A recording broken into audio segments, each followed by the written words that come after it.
Chapter 8. We capture a flag. The next few days, I settled into a routine that felt almost normal if you don't count the fact that I was getting lessons from satyrs, nymphs, and a centaur. Each morning, I took ancient Greek from Annabeth, and we talked about the gods and goddesses in the present tense, which was kind of weird. I discovered Annabeth was right about my dyslexia. Ancient Greek wasn't that hard for me to read, at least no harder than English. After a couple of mornings, I could stumble through a few lines of Homer without too much headache. The rest of the day, I'd rotate through outdoor activities looking for something I was good at. Kyron tried to teach me archery, but we found out pretty quick I wasn't any good with a bow and arrow. He didn't complain, even when we had to de-snag a stray arrow out of his tail. Foot racing? No good either. The wood nymph instructors left me in the dust. They told me not to worry about it. They'd had centuries of practice running away from lovesick gods. But still, it was a little humiliating to be slower than a tree. And wrestling? Forget it. Every time I got on the mat, Clarice would pulverize me. There's more where that came from, punk. She'd mumble in my ear. The only thing I really excelled at was canoeing, and that wasn't the kind of heroic skill people expected to see from the kid who had beaten the Minotaur. I knew the senior campers and counselors were watching me, trying to decide who my dad was, but they weren't having an easy time of it. I wasn't as strong as the Ares kids, or as good as archery as the Apollo kids. I didn't have Hephaestus' skills with metalwork, or, God forbid, Dionysus' way with vine plants. Luke told me I might be a child of Hermes, a kind of jack-of-all-trades, master of none. But I got the feeling he was just trying to make me feel better. He really didn't know what to make of me either. Despite all that, I liked camp. I got used to the morning fog over the beach, the smell of hot strawberry fields in the afternoon, even the weird noises of monsters in the woods at night. I would eat dinner with Cabin 11, scrape part of my meal into the fire, and try to feel some connection to my real dad. Nothing came. Just that warm feeling I'd always had, like the memory of his smile. I tried not to think too much about my mom, but I kept wondering, if gods and monsters were real, if all this magical stuff was possible, surely there was some way to save her, to bring her back. I started to understand Luke's bitterness, and how he seemed to resent his father Hermes. So, okay, maybe gods had important things to do, but couldn't they call once in a while, or thunder, or something?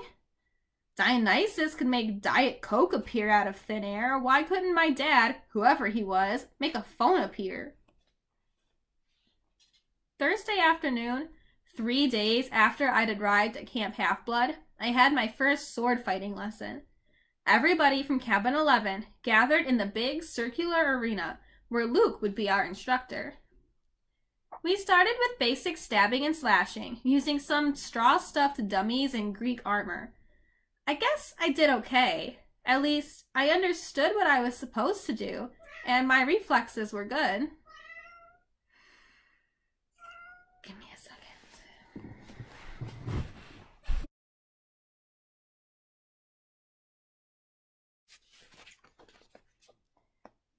The problem was, I couldn't find a blade that felt right in my hands. Either they were too heavy, or too light, or too long. Luke tried his best to fix me up, but he agreed that none of the practice blades seemed to work for me. We moved on to dueling in pairs. Luke announced he would be my partner, since this was my first time. "Good luck," one of the campers told me. "Luke's the best swordsman in the last 300 years. "Maybe he'll go easy on me," I said. The camper snorted. Luke showed me thrusts and parries and shield blocks the hard way. With every swipe, I got a little more battered and bruised. "Keep your guard up, Percy," he'd say, then whap me in the ribs with the flat of his blade. No, not that far up. Whap! Lunge! Whap! Now back! Whap! By the time he called a break, I was soaked in sweat. Everybody swarmed their drinks cooler. Luke poured ice water on his head, which looked like such a good idea. I did the same. Instantly, I felt better. Strength surged back into my arms. The sword didn't feel so awkward.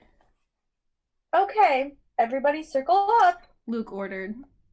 If Percy doesn't mind, I want to give you a little demo. Great, I thought. Let's all watch Percy get pounded. The Hermes guy gathered around. They were suppressing smiles. I figured they'd been in my shoes before and couldn't wait to see how Luke used me for a punching bag.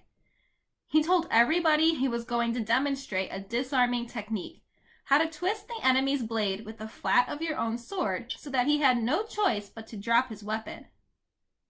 This is difficult, he stressed.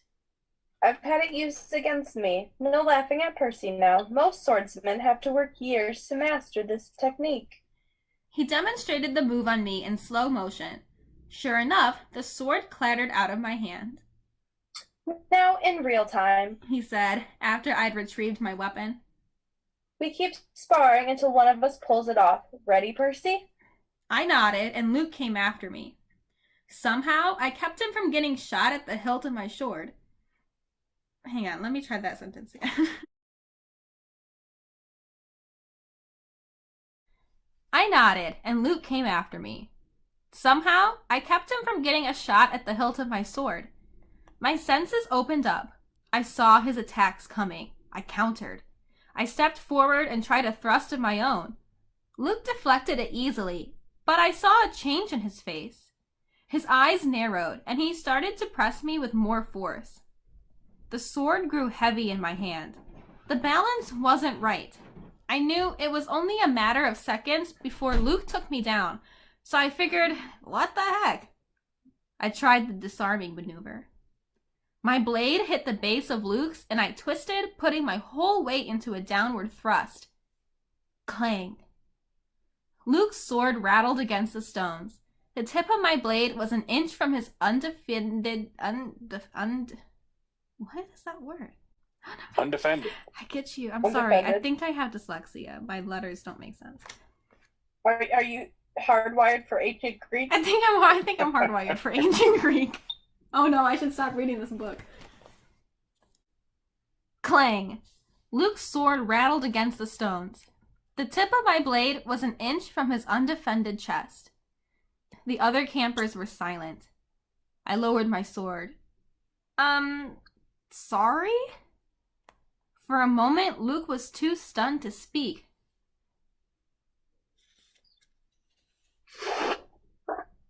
Sorry? His scarred face broke into a grin. By the gods, Percy, why are you sorry? Show me that again. I didn't want to. The short burst of manic energy had completely abandoned me, but Luke insisted. This time, there was no contest. The moment our swords connected, Luke hit my hilt and sent my weapon skidding across the floor.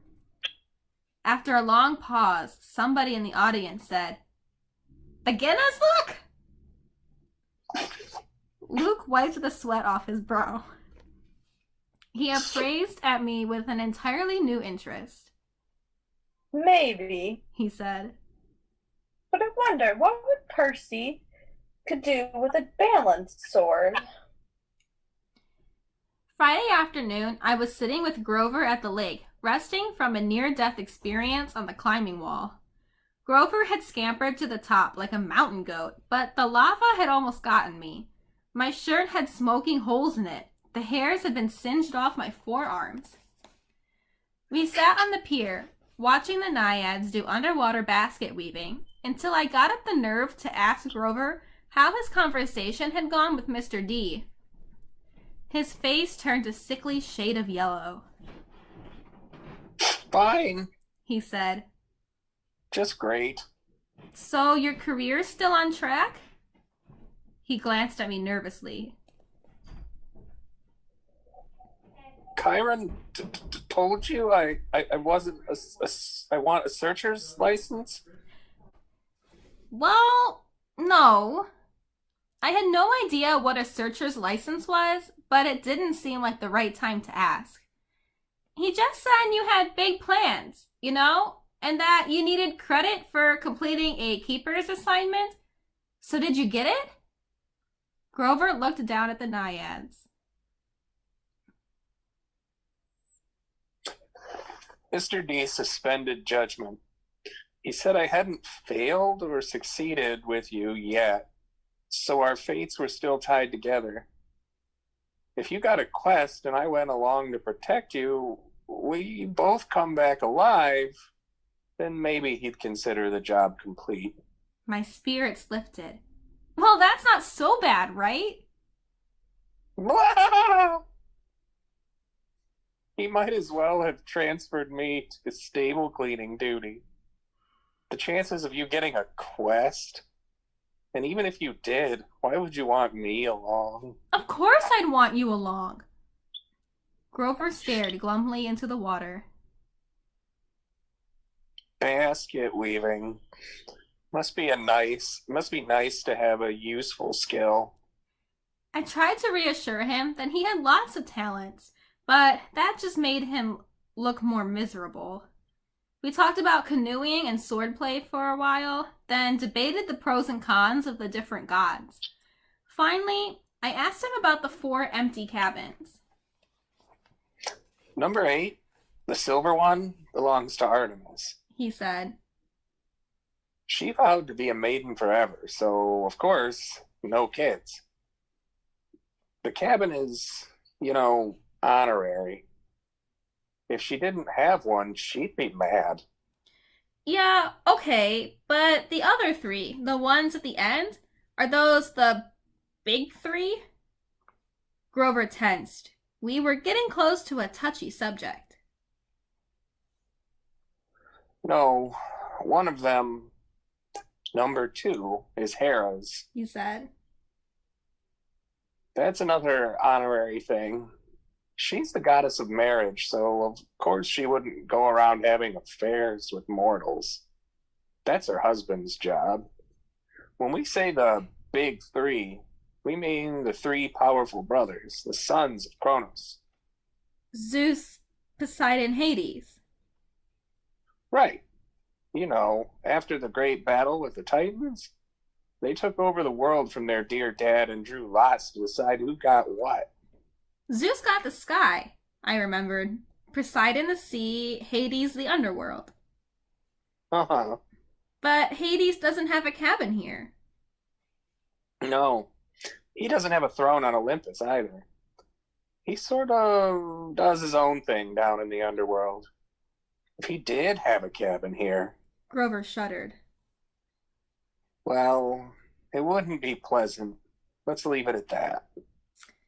But Zeus and Poseidon, they both had, a bazillion kids in the mix. Why are their cabins empty? Grover shifted his hooves uncomfortably. About 60 years ago, after World War II, the big 3 agreed they wouldn't have any more heroes. Their children were just too powerful. They were affecting the course of human events just too much, causing too much carnage. World War II, that was basically a fight between the sons of Zeus and Poseidon on one side and the sons of Hades on the other. The winning side, Zeus and Poseidon, made Hades swear an oath with them. No more affairs with mortal women. They all swore on the river Styx. Thunder boomed. I said, that's the most serious oath you can make. Grover nodded. And the brothers kept their word? No kids? Grover's face darkened. 17 years ago, Zeus fell off the wagon. There was this TV starlet with a big, fluffy 80s hairdo. He just couldn't help himself. When their child was born, a little girl named Thalia, well, The River Styx is serious about promises. Zeus himself got off easy because he's immortal, but he brought a terrible fate on his daughter. But that isn't fair. It wasn't the little girl's fault. Grover hesitated. Percy, children of the big three have powers greater than other half-bloods. They have a strong aura, a scent that attracts monsters. When Hades found out about the girl, he wasn't too happy about Zeus breaking his oath. Hades let the worst monsters out of Tartarus to torment Thalia. Satyr was assigned to her to be her keeper when she was 12, but there was nothing he could do. He tried to escort her here with a couple of other half-bloods she'd befriended. They almost made it. They got all the way to the top of the hill. He pointed across the valley to the pine tree where I'd fought the Minotaur. All three kindly ones were after them, along with a horde of hellhounds. They were about to be overrun when Thalia told her satyr to take the others two half-bloods to safety while she held off the monsters. She was wounded and tired, and she didn't want to live like a hunted animal.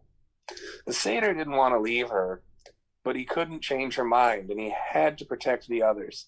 So Thalia made her final stand alone at the top of that hill.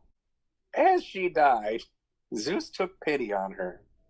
He turned her into that pine tree. Her spirit still helps protect the borders of the valley. That's why the hill is called Half-Blood Hill. I stared at the pine in the distance. The story made me feel hollow and guilty, too. A girl my age had sacrificed herself to save her friends. She had faced a whole army of monsters. Next to that, my victory over the Minotaur didn't seem like much. I wondered if I'd acted differently. Could I have saved my mother? Grover, I said, have heroes really gone on quests to the underworld? Sometimes. He said. Orpheus, Hercules, Houdini. And have they ever returned somebody from the dead? No, never. Orpheus came close. Percy, you're not seriously thinking. No, I lied. I was just wondering. So, a satyr is always assigned to guard a demigod? Grover studied me warily. I hadn't persuaded him that I had really dropped the underworld idea. Not always. We go undercover to a lot of schools. We try to sniff out the half-bloods who have the makings of great heroes. If we find one with a very strong aura, like a child of the big three, we alert Chiron. He tries to keep an eye on them since they could cause really huge problems. And you found me. Chiron said you thought I might be something special. Grover looked as if I'd just led him into a trap. I didn't. Oh, listen. Don't think like that. If you were, you'd never, ever be allowed a quest. And I'd never get my license. You're probably a child of Hermes. Or maybe even one of the minor gods like Nemesis, the god of revenge. Don't worry, okay? I got the idea he was reassuring himself more than me. That night after dinner, there was a lot more excitement than usual. At last, it was time for Capture the Flag. When the plates were cleared away, the conch shell sounded and we all stood at our tables. Campers yelled and cheered as Annabeth and two of her siblings ran into the pavilion carrying a silk banner. It was about 10 feet long, glistening gray, with the painting of a barn owl above an olive tree. From the opposite side of the pavilion, Clarice and her buddies ran in with another banner of identical size, but gaudy red, painted with a bloody spear and a boar's head. I turned to Luke and yelled over the noise, "Those are the flags?" Yeah, Ares and Athena always lead the teams? not always, He said. but often. So, if another cabin captures one, what do? Repaint the flag? He grinned. You'll see. But first we have to get one. Whose side are we on? He gave me a sly look, as if he knew something I didn't. The scar on his face made him look almost evil in the torchlight. We've made a temporary alliance with Athena. Tonight we get the flag from Ares, and you are going to help. The teams were announced. Athena had made an alliance with Apollo and Hermes, the two biggest cabins. Apparently, privileges had been traded, shower times, chore schedules, the best slots for activities, in order to win support. Ares had allied themselves with everybody else: Dionysus, Demeter, Aphrodite, and Hephaestus. From what I'd seen, Dionysus's kids were actually good athletes, but there were only 2 of them. Demeter's kids had the edge with nature skills and outdoor stuff, but they weren't very aggressive. Aphrodite's sons and daughters I wasn't too worried about. They mostly sat out every activity and checked their reflections in the lake and did their hair and gossiped. Hephaestus's kids weren't pretty, and there were only 4 of them, but they were big and burly from working in that metal shop all day. They might be a problem. That, of course, left Ares' cabin. A dozen of the biggest, ugliest, meanest kids on Long Island, or anywhere else on the planet. Chiron hammered his hoof on the marble. Heroes! He announced. You know the rules. The creek is the boundary line. The entire forest is fair game. All magic items are allowed. The banner must be prominently displayed and have no more than 2 guards. Prisoners may be disarmed but may not be bound or gagged. No killing or maiming is allowed. I will serve as referee and battlefield medic. Arm yourselves. He spread his hands, and the tables were suddenly covered with equipment. Helmets, bronze swords, spears, oxide shields coated in metal. Whoa, I said. We're really supposed to use these? Luke looked at me as if I were crazy. Unless you want to get skewered by your friends in cabin 5, here, Chiron thought these would fit. You'll be on border patrol. My shield was the size of an NBA backboard with a big... Catechus. Thanks, that's what I was going to end up going with. My shield was the size of an NBA backboard with a big catechus in the middle, and weighed about 1,000,000 pounds. I could have snowboarded on it fine, but I hoped nobody seriously expected me to run fast. My helmet, like all the helmets on Athena's side, had a blue horsehair plume on top. Ares and their allies had red plumes. Annabeth yelled, Blue team, forward! We cheered and shook our swords and followed her down the path to the south woods. The red team yelled taunts at us as they headed off toward the north. I managed to catch up with Annabeth without tripping over my equipment. Hey! She kept marching. So what's the plan? I asked. Got any magic items you can loan me? Her hand drifted toward her pocket as if she were afraid I'd stolen something. Just watch Clarice's spear, she said. You don't want that thing touching you. Otherwise, don't worry. We'll take the banner from Ares. Has Luke given you your job? Border patrol. Whatever that means. It's easy. Stand by the creek. Keep the Reds away. Leave the rest to me. Athena always has a plan. She pushed ahead, leaving me in the dust. Okay, I mumbled. Glad you wanted me on your team. It was a warm, sticky night. The woods were dark with fireflies popping in and out of view. Annabeth stationed me next to a little creek that gurgled over some rocks. Then she and the rest of the team scattered into the trees. Standing there alone with my big blue feathered helmet and my huge shield, I felt like an idiot. The bronze sword, like all the swords I'd tried so far, seemed balanced wrong.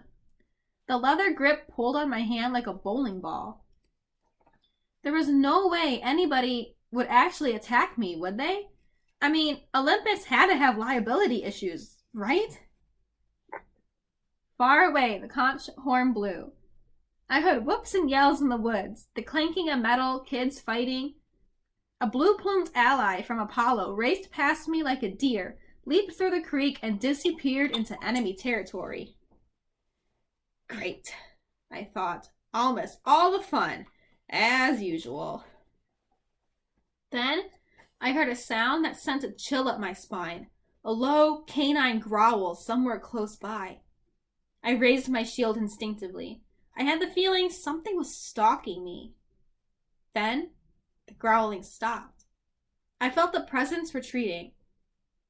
On the other side of the creek, the underbrush exploded. 5 Ares warriors came yelling and screaming out of the dark. Cream the punk! Clarice screamed. Her ugly pig eyes glared through the slits of her helmet. She brandished a 5-foot-long spear, its barbed metal tip flickering with red light. Her siblings had only the standard-issue bronze swords, not that that made me feel any better. They charged across the stream. There was no help in sight. I could run, or I could defend myself against half the Ares cabin. I managed to sidestep the first kid's swing, but these guys were not as stupid as the Minotaur. They surrounded me, and Clarice thrust at me with her spear. My shield deflected the point, but I felt a painful tingling all over my body. My hair stood on end. My shield arm went numb and the air burned. Electricity. Her stupid spear was electric. I fell back. Another Ares guy slammed me in the chest with the butt of his sword and I hit the dirt. They could have kicked me into jelly, but they were too busy laughing. Give him a haircut, Clarice said. Grab his hair! I managed to get to my feet. I raised my sword, but Clarice slammed it aside with her spear as sparks flew. Now both my arms felt numb. Oh, wow, Clarice said. I'm scared of this guy. Really scared. The flag is that way, I told her. I wanted to sound angry, but I was afraid it didn't come out that way. Yeah, one of her siblings said. But see, we don't care about the flag. We care about a guy who made our cabin look stupid. You do that without my help, I told them. It probably wasn't the smartest thing to say. 2 of them came at me. I backed up toward the creek, tried to raise my shield, but Clarice was too fast. Her spear struck me straight in the ribs. If I hadn't been wearing an armored breastplate, I would have been shish kebabbed. As it was, the electric point just about shocked my teeth out of my mouth. One of her cabin mates slashed his sword across my arm, leaving a good-sized cut. Seeing my own blood made me dizzy, warm and cold at the same time. No maiming, I managed to say. Oops, the guy said. Guess I lost my dessert privilege. He pushed me into the creek and I landed with a splash. They all laughed. I figured as soon as they were through being amused, I would die. But then something happened. The water seemed to wake up my senses, as if I just had a bag of my mom's double espresso jelly beans. Clarice and her cabin mates came into the creek to get me, but I stood to meet them. I knew what to do. I swung the flat of my sword against the first guy's head and knocked his helmet clean off. I hit him so hard I could see his eyes vibrating as he crumpled into the water. Ugly number 2 and ugly number 3 came at me. I slammed one in the face with my shield and used my sword to shear off the other guy's horsehair plume. Both of them backed up quick. Ugly number 4 didn't look really anxious to attack, but Clarice kept coming, the point of her spear crackling with energy. As soon as she thrust, I caught the shaft between the edge of my shield and my sword, and I snapped it like a twig. Ah! She screamed. You idiot! You corpse breath worm! She probably would have said worse, but I smacked her between the eyes with my sword butt and sent her stumbling backward out of the creek. Then I heard yelling, elated screams, and I saw Luke racing toward the boundary line, with the red team's banner lifted high. He was flanked by a couple of Hermes guys covering his retreat, and a few Apollos behind them, fighting off the Hephaestus kids. The Ares folk got up, and Clarice muttered a dazed curse. A trick! She shouted. It was a trick! They staggered after Luke, but it was too late. Everybody converged on the creek as Luke ran across into friendly territory. Our side exploded into cheers. The red banner shimmered and turned to silver. The boar and spear were replaced with a huge catechus, the symbol of Cabin 11. Everybody on the blue team picked up Luke and started carrying him around on their shoulders. Chiron cantered out from the woods and blew the conch horn. The game was over. We'd won. I was about to join the celebration when Annabeth's voice, right next to me in the creek, said, Not bad, hero. I looked, but she wasn't there. Where the heck did you learn to fight like that? She asked. The air shimmered, and she materialized, holding a Yankees baseball cap as if she'd just taken it off her head. I felt myself getting angry. I wasn't even fazed by the fact that she'd just been invisible. You set me up, I said. You put me here because you knew Clarice would come after me, while you sent Luke around the flank. You had it all figured out. Annabeth shrugged. I told you, Athena always has a plan. A plan to get me pulverized? I came as fast as I could. I was about to jump in, but... She shrugged. You didn't need help. Then she noticed my wounded arm. How'd you get that? Sword cut, I said. What do you think? No, it was a sword cut. Look at it. The blood was gone. Where the huge cut had been, there was a long white scratch, and even that was fading. As I watched, it turned into a small scar and disappeared. I don't get it, I said. Annabeth was thinking hard. I could almost see the gears turning. She looked down at my feet, then at Clarice's broken spear, and said, Step out of the water, Percy. What? Just do it. I came out of the creek and immediately felt bone tired. My arms started to go numb again. My adrenaline rush left me. I almost fell over, but Annabeth steadied me. Oh, sticks. She cursed. This is not good. I assumed it would be Zeus. Before I could ask what she meant, I heard that canine growl again, but much closer than before. A howl ripped through the forest. The campers' cheering died instantly. Chiron sounded something in ancient Greek, which I would realize only later I had understood perfectly.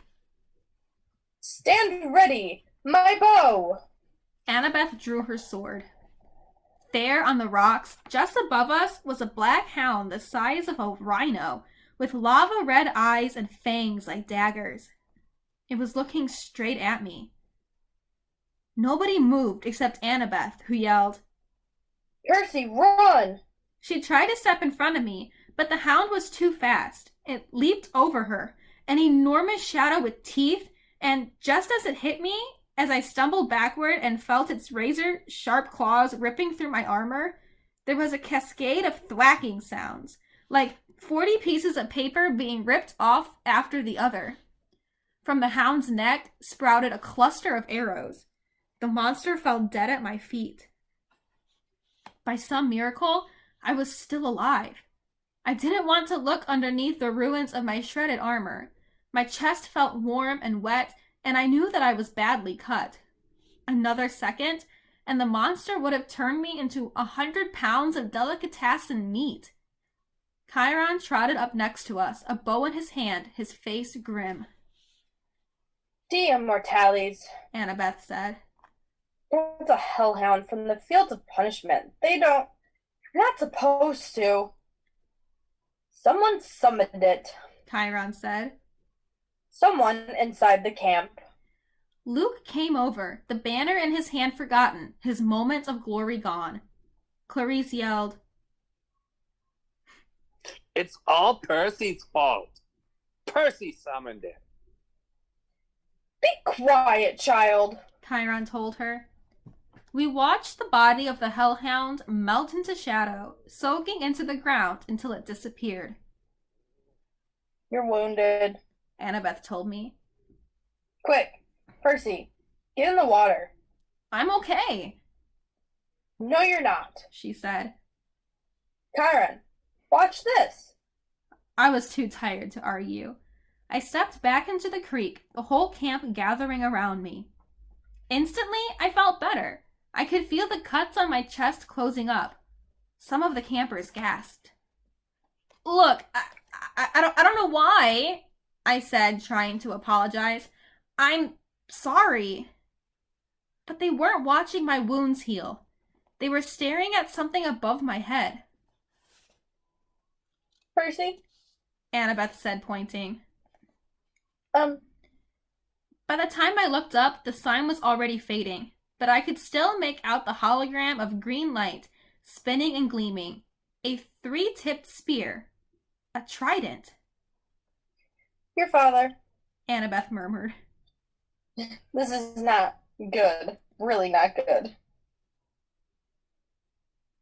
"It is determined," Chiron announced. All around me, campers started kneeling, even the Ares cabin, though they didn't look happy about it. My father? I asked, completely bewildered. "Poseidon, Said Chiron. Earthshaker, Stormbringer, father of horses, hail! Perseus Jackson, son of the sea god."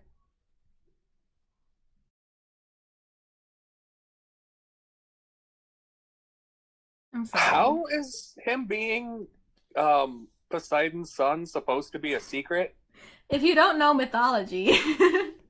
I mean, he's literally gotten wet every time he's shown any kind of power. And he's good at canoeing. The fact that you can breathe underwater might be a first clue, but In the movie, definitely. The fact that he can throw magic toilet water, giant powerful fire hose streams. And Annabeth saw that, and she knows who the gods are. There's only 12. Only one of them has water powers. Not that hard. it's Hades. It's clearly Hades. I'm telling you, that's my fan fiction. It's gonna be, he's the son of Hades. And there is no Hades cabin. He's not even allowed in Olympus. Hades was kicked out. He's allowed there like twice a year. Yeah, Hades was kicked out. R.I.P. Spends more time with Persephone. All right, here we go. Hades got the short stick. He got a dog though. Yeah, it's a cute. And a wife that he kind of just kidnaps and held hostage. They love each other, and he allows her out every spring. It's fine. She's a hostage. I think it's Stockholm Syndrome. No, you're listening to the wrong story. Go watch Hades Town. It's fine. I don't even know where I was. We keep exploring. Okay, here we go.